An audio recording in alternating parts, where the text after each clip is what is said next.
Salam dan selamat bertemu sekali lagi bersama dengan saya Pastor Gideon akan terus membawa kita belajar firman Tuhan. Karena firman Tuhan adalah sumber hikmat kita, sumber kekuatan kita, sumber pertolongan kita. Kita seharusnya dan selayaknya terus menerus rindu akan kebenaran firman Tuhan. Mari kita berdoa.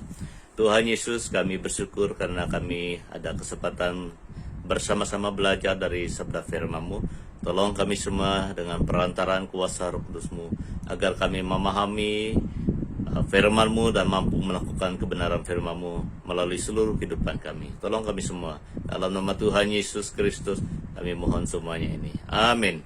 Pada hari ini kita belajar Matius 5 1-6. Matius 5 ayat 1-6. Ini merupakan santapan rohani kita pada hari ini. Matius 5 ayat 1-6. Ketika Yesus melihat orang banyak itu, naiklah ia ke atas bukit. Dan setelah ia duduk, datanglah murid-muridnya kepadanya. Maka Yesus pun mulai berbicara dan mengajar mereka, katanya, "Berbahagialah orang yang miskin di hadapan Allah, karena merekalah yang ampunnya kerjaan surga. Berbahagialah orang yang berduka cita, karena mereka akan dihiburkan. Berbahagialah orang yang lemah lembut, karena mereka akan memiliki bumi. Berbahagialah orang yang lapar dan haus akan kebenaran, karena mereka akan dipuaskan." Tuhan Yesus selalu mengajar dengan perumpamaan, bahasa gambaran. Dan di dalam pengajaran Tuhan Yesus kita perlu mengerti apa maksud isi kandungan ataupun pembicaraan percakapan yang diungkapkan. Oleh itu kita perlu pimpinan Roh Kudus Tuhan untuk memahami arti firman dan melakukannya melalui kehidupan kita. Jadi pada hari ini kita mulai belajar khotbah Yesus di bukit. Dia pernah berkhotbah di halayak orang ramai di atas bukit di tempat yang tinggi. Oleh itu kita harus memahami apa maksud khotbahnya. Mulai dari Matius 5 1-6 ini, kita sebagai murid Tuhan, gereja Tuhan dan hamba Tuhan harus sungguh-sungguh mengerti arti firman Tuhan Yesus Kristus. Oleh itu pada hari ini tema pembicaraan kita pada hari ini adalah kebahagiaan orang yang merindukan Tuhan. Kebahagiaan orang yang merindukan Tuhan. Kita seharusnya termasuk golongan orang yang berbahagia yang senantiasa merindukan Tuhan. Karena ini merupakan kunci di mana kita senantiasa kuat di tengah badai kehidupan di bumi ini. Karena kita tetap merindukan Tuhan. Karena Tuhanlah sumber pertolongan kita. Karena Tuhanlah sumber hikmat dan yang mampu menolong kita dalam apapun situasi hidup di bumi ini. Apapun situasi hidup di bumi ini, Tuhan mampu menolong kita. Tuhan mampu memberi kemenangan dan memberi jalan keluar kepada kita. Oleh itu seharusnya kita semua merupakan orang yang senantiasa merindukan Tuhan. Karena berbahagialah orang yang senantiasa merindukan Tuhan. Ada 4 perkara. Dari 6 ayat ini, ada 4 perkara yang perlu kita pelajari, di mana kita seharusnya menjadi orang yang berbahagia karena kita merindukan Tuhan. Yang pertama, kebahagiaan orang yang senantiasa merindukan Tuhan itu adalah kebahagiaan orang yang memerlukan Tuhan. Berbahagialah orang yang miskin di hadapan Allah, karena merekalah yang ampunya kerjaan surga. Ini merupakan ayat yang pertama kita belajar pada hari ini. Berbahagialah orang yang miskin di depan Allah, karena merekalah yang ampunya kerjaan surga. Apa artinya yang miskin di depan Allah? Sesuai dengan firman Tuhan ini adalah berbahagialah orang yang senantiasa memerlukan Tuhan. Ini yang pertama. Berbahagialah orang yang senantiasa memerlukan Tuhan. Yang kedua, berbahagialah orang yang senantiasa mengharapkan kehadiran Tuhan. Jadi ada 2 perkara penting di mana menjelaskan orang yang miskin di hadapan Allah itu adalah orang yang senantiasa memerlukan Tuhan. Itu yang pertama. Yang kedua, orang yang senantiasa mengharapkan kehadiran Tuhan. Sangat penting. Kita seharusnya menjadi orang yang senantiasa memerlukan Tuhan dalam kehidupan ini, karena Tuhanlah sumber pertolongan kita. Kalau kita melihat kehidupan Musa, Nabi Musa, apabila Tuhan memilih dia memimpin orang Israel keluar daripada tanah Mesir, dia selalu berseru, berdoa, mengharapkan kehadiran Tuhan bersama dengan dia. Karena tidak mudah memimpin satu bangsa yang begitu keras hati. Orang Israel adalah orang yang begitu susah dipimpin, karena mereka adalah orang yang menganggap diri mereka pintar. Jadi Nabi Musa selalu berdoa, selalu menghadap Tuhan melalui doa dan penyembahannya. Kenapa? Karena dia sangat memerlukan Tuhan. Jadi dalam kehidupan kita tidak perlu sombong. Kita tidak perlu merasa bahwa kita adalah seorang yang cukup pintar, cukup pandai, dan tidak memerlukan Tuhan. Tidak perlu. Kita harus menjadi orang yang rendah hati dan orang yang begitu percaya Tuhan, mengharapkan Tuhan senantiasa hadir dalam kehidupan kita. Dan itulah kita tekun berdoa, tekun menyembah Tuhan, tekun membaca firman Tuhan, karena melalui semuanya kita akan mengalami Tuhan. Kita harus menjadi pribadi yang senantiasa memerlukan Tuhan, karena kita tidak boleh bergantung kepada kekuatan diri kita sendiri, intelektual kita, pendidikan kita, jawatan, pangkat kita tidak akan menolong kita. Satu pribadi yang dapat menolong kita adalah Tuhan Yesus Kristus. Oleh itu kita harus menjadi miskin di hadapan Tuhan, memerlukan Tuhan sepanjang masa, setiap saat dalam kehidupan ini. Apatah lagi dalam keadaan COVID ataupun pandemik COVID-19 dan sebagainya, ekonomi tidak menentu dan masalah-masalah terjadi sana-sini dalam dunia ini. Dan itulah kita seharusnya terus memerlukan Tuhan, senantiasa merindukan Tuhan, senantiasa miskin di hadapan Tuhan, membuktikan, menjelaskan bahwa kita memerlukan Tuhan sepanjang masa. Dalam keluarga kita, Tuhan mampu menolong kita dalam keluarga, dalam pekerjaan kita. Pasangan suami istri akan menjadi terus harmoni, tetap dalam suasana damai karena suami istri, ahli keluarga. Semua kita memerlukan Tuhan, senantiasa memerlukan Tuhan, miskin di depan Tuhan. Yang kedua, apa artinya memerlukan Tuhan, senantiasa miskin di depan Tuhan? Berbahagialah orang yang senantiasa mengharapkan. Yang tadi adalah yang pertama, memerlukan Tuhan. Yang kedua, arti miskin di depan Tuhan adalah mengharapkan kehadiran Tuhan sepanjang masa. Seperti mana masalah yang pernah terjadi waktu Mordekai dan Esta bersama dengan orang Yahudi di negara orang lain. Mereka terancam dibunuh oleh karena tipu muslihat Haman. Tetapi Ratu Esta mengajak semua orang Yahudi berdoa puasa selama 3 hari bersama dengan dia. Mohon supaya Tuhan hadir dalam masalah mereka. Tanda mereka berdoa puasa selama 3 hari itu adalah satu komitmen mereka, bukti mereka betul-betul mengharapkan kehadiran Tuhan sepanjang masa dalam apapun keadaan. Dan waktu mereka sehati, seperasaan berdoa puasa bersama dengan Ratu Esta selama 3 hari, Tuhan hadir. Karena mereka sepakat. Tepat juga dalam Injil katakan, 2 orang sepakat di hadapanku, aku akan menyatakan sesuatu kepada mereka. Aku akan memberikan mereka apa yang mereka perlukan. Dan Ratu Esta sepakat bersama dengan semua orang Yahudi pada masa itu menghadap Tuhan. Mohon Tuhan hadir dalam kehidupan mereka. Tuhan hadir menolong. Demikian juga kita hari ini. Kita tidak boleh bergantung dengan pengalaman kita.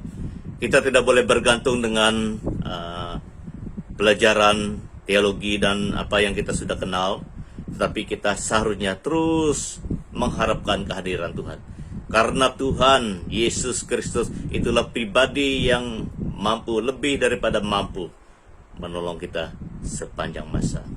Ini adalah kebahagiaan orang yang senantiasa merindukan Tuhan. Yang kedua, kebahagiaan orang yang senantiasa merindukan Tuhan adalah kebahagiaan orang yang berduka cita dalam Tuhan.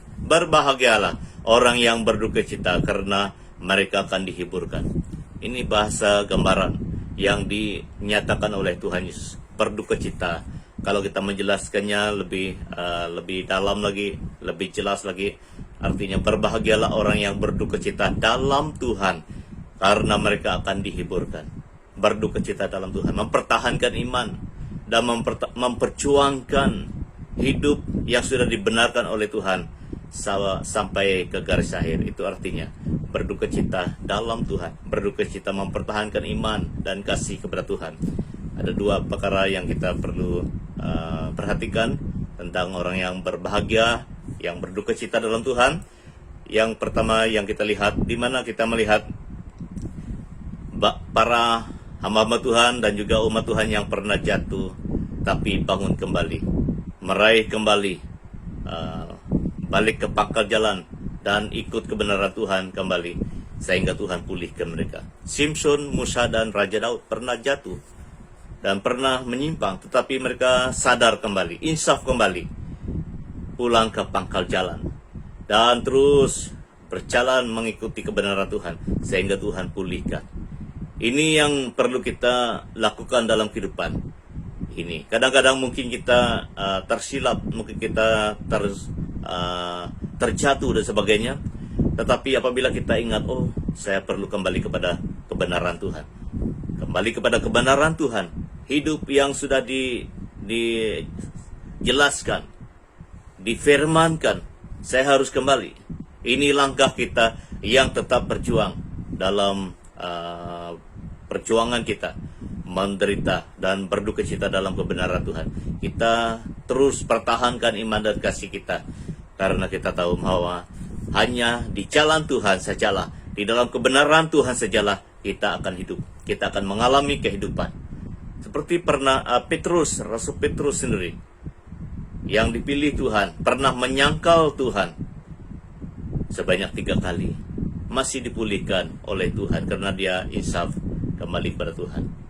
Kita sama dengan Petrus, kita sama dengan Musa, kita sama dengan Raja Daud dan yang lain yang perlu kita lakukan. Apabila kita sudah tahu bahwa kita sudah jatuh, menyimpang sebagainya, kita harus insaf, bertobat dan minta Tuhan pulihkan kembali kehidupan kita dan terus maju dalam perjuangan kita, mempertahankan iman kasih kita pada Tuhan dan hidup di jalan sesuai dengan firman Tuhan. Itu adalah orang yang berduka cita dalam Tuhan. Yang kedua,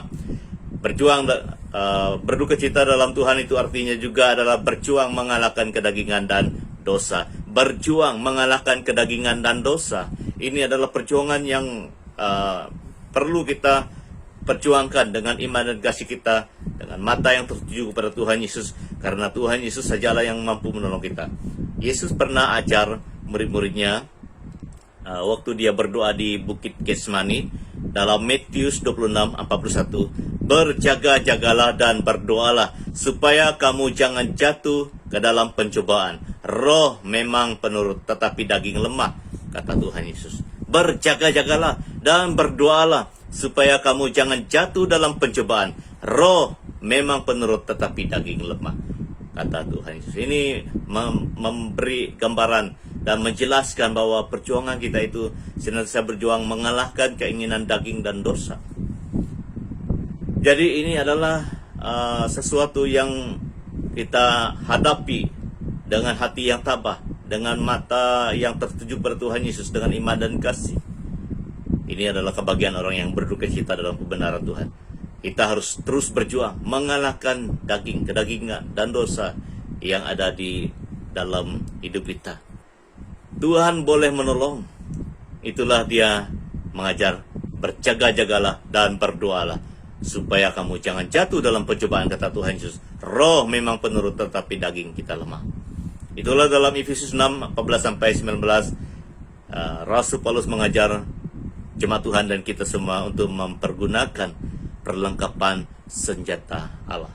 Di sana menjelaskan banyak tentang firman Tuhan, berbaju jirahkan kebenaran dan berikat pinggangan kebenaran keadilan, berikat pinggangan keadilan dan berbaju jirahkan kebenaran. Semuanya menjelaskan tentang firman Tuhan, pedang roh, Dan kalau kita mengkaji dari Efesus 6, 14 sampai 19, banyak berbicara tentang firman Tuhan. Dan berdoalah dalam roh, kata Rasul Paulus.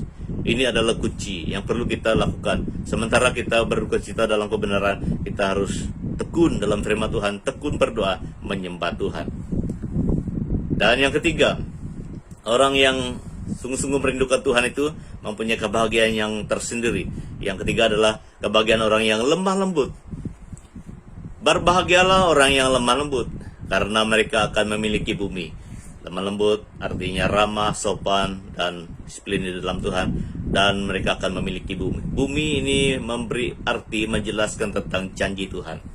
Kalau kita mengkaji dari banyak tafsiran dan juga bahasa aslinya, bumi itu menjelaskan tentang janji Tuhan. Jadi alangkah baiknya kalau kita menjadi orang yang lemah lembut. Lemah lembut artinya sopan, santun, disiplin, dan hidup sesuai dengan firman Tuhan. Karena kita akan mendapat janji Tuhan. Ini untungnya kita senantiasa ikut yang disabdakan oleh firman Tuhan. Berbahagialah orang yang ramah dan sopan ataupun disiplin, hidup sesuai dengan firman Tuhan, karena mereka akan berkenan kepada Tuhan. Ini artinya yang pertama. Berkenan sangat penting di hadapan Tuhan. Mazmur 119 ayat 9, dengan apakah seorang muda mempertahankan kelakuannya bersih dengan menjaganya sesuai dengan firman Tuhan? Dengan apakah seorang muda mempertahankan kelakuannya bersih dengan menjaganya sesuai dengan firman Tuhan? Sesuai dengan firman Tuhan, kita akan menjadi orang yang ramah dan sopan, dan kelakuan kita bersih itu juga membuktikan bahwa kita adalah orang yang sopan dan ramah. Terus di jalan Tuhan, terus ikut firman Tuhan. Kalau kita melihat, Saulus adalah seorang jahat sama dengan kita dulu. Tetapi apabila dia kenal Yesus, kenal firman, dan dipenuhi oleh roh Tuhan, dia menjadi orang yang ramah, sopan, dan hidup sesuai dengan firman Tuhan.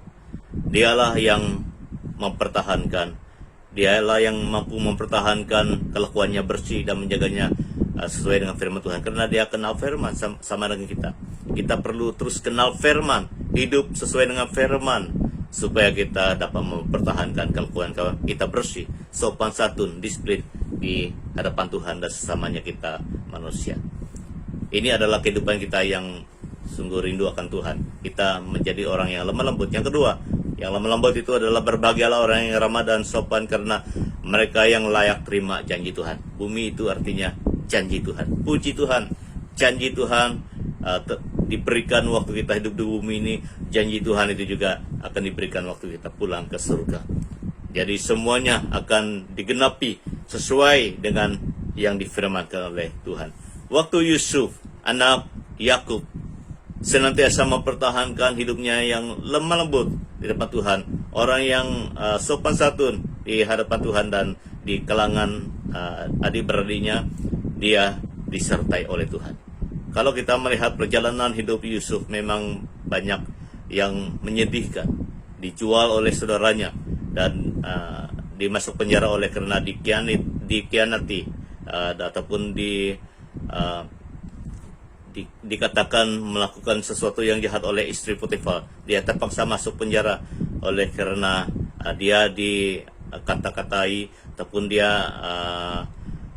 dikatakan melakukan yang jahat dalam rumah Potifar. Tapi semuanya dia terima dengan hati yang tabah, mata yang tertuju pada Tuhan, dan dia terus tekun mempertahankan hidupnya yang sopan santun dan cukup disiplin di dalam Tuhan, karena dia kenal Tuhan, dia mencintai Tuhan, dia takut pada Tuhan, sehingga Tuhan menyertai dia. Sangat penting Tuhan menyertai kita. Yusuf anak Yakub adalah manusia biasa sama dengan kita, tetapi Tuhan menyertai dia karena dia mengutamakan Tuhan. Dia tetap ikut apa yang disabdakan oleh Tuhan, karena orang Israel sudah kenal firman. Jadi kita hari ini sudah kenal firman.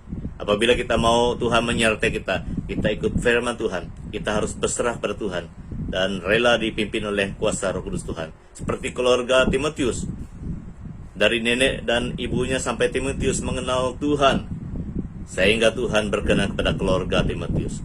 Saya sangat percaya kita semua mau Tuhan menyertai dan senang dengan keluarga kita dan memimpin keluarga kita, memberkati keluarga kita, melindungi keluarga kita. Rahasianya adalah kita harus menjadi orang yang sopan, santun, dan orang yang lemah lembut di hadapan Tuhan, dalam Tuhan.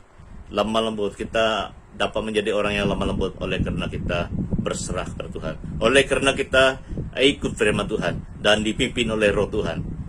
Kita akan menjadi lemah lembut, orang yang sopan dan ramah. Yang terakhir pada hari ini, orang yang merindukan Tuhan itu mempunyai kebahagiaannya juga. Yang seterusnya adalah kebahagiaan orang yang lapar dan haus akan kebenaran firman Tuhan. Berbahagialah orang yang lapar dan haus akan kebenaran, karena mereka akan dipuaskan. Kita akan selalu dipuaskan, merasa puas apabila kita lapar dan haus akan kebenaran.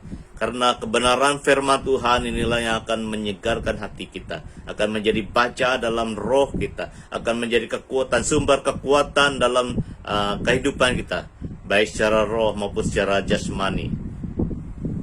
Karena firman Tuhan, kebenaran itulah satu-satunya yang dipakai oleh Tuhan untuk menyegar, menguatkan, mendidik umatnya, sehingga umatnya, kita termasuk umatnya, senantiasa mengenal rencana dan kehendak Tuhan. Oleh itu, kita harus menjadi orang yang senantiasa lapar dan haus akan kebenaran firman Tuhan. Karena kita akan dipuaskan. Kita akan merasa puas. Orang yang merasa puas di dalam Tuhan mampu bersyukur. Hanya orang yang merasa puas dan dipuaskan oleh Tuhan, itulah yang mampu bersyukur. Senantiasa mampu bersyukur, mengucap syukur kepada Tuhan sepanjang masa. Baik masa dia sakit, masa dia kurang sehat, masa dia sehat, masa dia kaya, masa miskin, dan sebagainya. Kita akan mampu bersyukur, merasa puas hati. Karena sumber kepuasan kita itu adalah kebenaran firman Tuhan, itu adalah Tuhan sendiri. Pribadi Tuhan sendiri, karena kebenaran firman Tuhan itu menjelaskan isi hati Tuhan, menjelaskan rencana dan kehendak Tuhan. Oleh itu kita harus menjadi orang yang senantiasa lapar dan haus akan kebenaran firman Tuhan, supaya kita mengalami kepuasan yang sejati, yang sesungguhnya daripada Tuhan. Kalau kita melihat jemaat Makedonia, jemaat Makedonia dipuji oleh Rasul Paulus, karena walaupun mereka hidup sederhana, tetapi sumbangan mereka, pelayanan kebajikan mereka luar biasa. Kenapa? Karena kata Paulus, mereka mempersembahkan hidup mereka terlebih dahulu kepada Tuhan. Dan dari sana Tuhan berkarya dalam kehidupan jemaat Makedonia, sehingga mereka mampu dipakai Tuhan menjadi saluran berkat pada yang lain. Karena mereka mengalami kepuasan daripada Tuhan. Rahasianya karena mereka lapar dan haus akan kebenaran firman Tuhan. Jadi apakah kamu, apakah kita semua orang-orang yang benar-benar lapar dan haus akan kebenaran firman Tuhan? Apabila kita mau mengalami kepuasan yang sejati daripada Tuhan, kita harus menjadi pribadi yang tetap dan senantiasa lapar dan haus akan kebenaran firman Tuhan. Jadi ini adalah kebahagiaan orang-orang yang merindukan Tuhan. Ada 4 yang kita belajar. Kebahagiaan orang yang senantiasa memerlukan Tuhan, miskin daripada Tuhan, yang pertama. Yang kedua, kebahagiaan yang berduka cita dalam kebenaran Tuhan, dalam Tuhan, itu yang kedua. Yang ketiga, kebahagiaan orang yang lemah lembut. Kita menjadi lemah lembut karena firman, karena roh Tuhan. Dan yang terakhir, kebahagiaan orang yang lapar dan haus akan kebenaran firman Tuhan.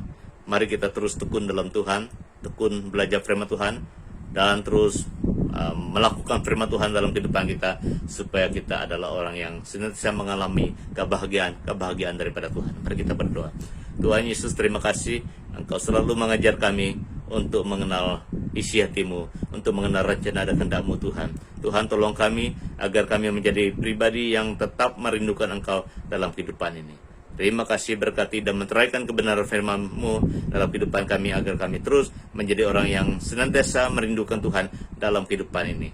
Karena orang yang merindukan Tuhan itulah yang akan terus berkemenangan, menjadi pemenang, menjadi orang yang selalu diberi kekuatan dan jalan keluar pertolongan daripada Tuhan yang Maha Kuasa, yang sempurna. Terima kasih. Dalam nama Tuhan Yesus Kristus kami mohon sebanyak ini. Amin. Tuhan Yesus berkati kita semua. Haleluya.